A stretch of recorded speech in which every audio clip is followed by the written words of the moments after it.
Olon-taraina ny vahoaka amin'ny komina Andriamena distrika Tsaratanàna faritra Beziboka satria diso fanantenana manoloana ny fitsimbadia ny voka-pifidianana. Nambaran'izy ireo fa vohitsakitsaka ny zo sy ny safidin'ny mpifidy ary no mafisy ny mponinahitra any fa verimaina ireo ezaka sy fitiavan-tanindrazana izay naseho ny mpanohana rehetra ka mangataka ny tompony andraikitra mahefa andray andraikitra amin'ity toedrara ity. Raha tsy aivina dia misafidy ny kandida nirotsaka ho ben'ny tanàna tato amin'ity komina ity tamin'ny fifidianana ben'ny tanàna izay natao farany teo ka toy izao ny fisotry ny taontara. Nivoaka ny vokatra vonjomaika tany anivo ny CRMV sy ny Soenika toy izao ny vokatra lany tamin'ny Sambato 500 amin'ny taha 7 faingo 7 ny kandida natolotry ny Avy Rakoto Arvony Minzo Paul. Faharoa manaraka azy ny kandida indépendant Raberlala Sitraka Erstein tamin'ny Sambato 700 amin'ny taha 5 faingo 9 ary ny fahatelo dia ny kandida avy amin'ny vovonana Irmar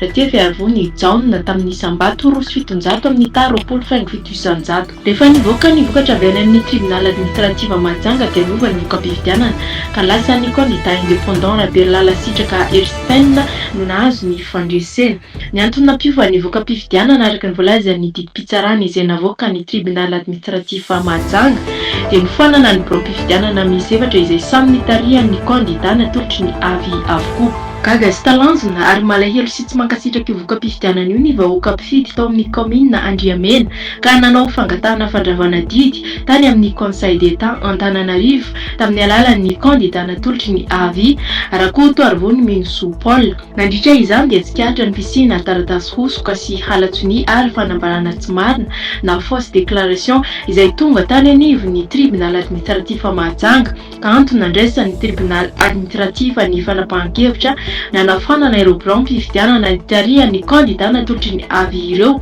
ka manoloana izany dia nanao fitarainana tany amin'ny tribunal pénal Ambatondrazaka izay tribunal misahana ny tapany atsimon'ny Tsaratanàna mikasika izany hosoka sy halatsony ary fanambarana tsy marina izany izy ireo. Efa nisy ny fidinan'ny huissier de justice avy ao Ambatondrazaka tany Andriamena ny 20 volana Mars 2024 lasa teo naka ny fanambarana izay nataon'ireo mambra bureau-pifidianana sy ny chef fokontany amin'ny fokontany voakasika ny fanafanana bureau-pifidianana izay isa 220 ireo izay samy nanao fanambarana avokoa manohitra ny taratasy hosoka sy ny fanambarana diso sy manamarina ny fisina halatsony voalaza etsy ambony.